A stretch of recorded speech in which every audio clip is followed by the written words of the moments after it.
sabr sinaladigan joyga kelib to'xtadi akalar. Bu joyga juda ko'pchilik kelib to'xtaydi. Ko'ringlarmi? Poyezd yo'lidamiz. Uje bir hafta sabr yetmadi. Menimcha. Nima demoqchiman? Quyosh chiqyapti, lekin yo'llar muzlagan. Ayrim joylari muzlagan, hamma joy emas. Ayrim joy shu yo'l ochib qo'yar-ya, qadamas. Akani ham ish shashilish ekan. Ayrim joylari muzlagan. Hozir klinika tarafdan kelyaptuvdim-da. Nima bo'ldi? Klinika tarafdan kelyaptuvdim. Men kelayotgan yo'l zo'r.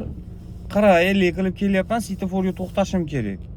Men borib to'xtaydigan joy bir 20 metr, 15 metrcha joy muzlab qolgan ekan. Shunga ehtiyot bo'lasizlar. Endi katta mashina, qimmat mashina haydaydiganlar ham bo'lib qolishi mumkin. Siz borib to'xtaydigan joyda ozgina metrda muzlama bo'lib qolyapti. Endi balki quyosh tushmagan shuni hisobiga. O'zingizlarda ehtiyot qilinglar. Salomat bo'linglar mana. Sabrlilar, hammasi turibdi xudo xolisa. Poyezdimiz ham o'tib ketdi. Sog' bo'linglar, salomat bo'linglar.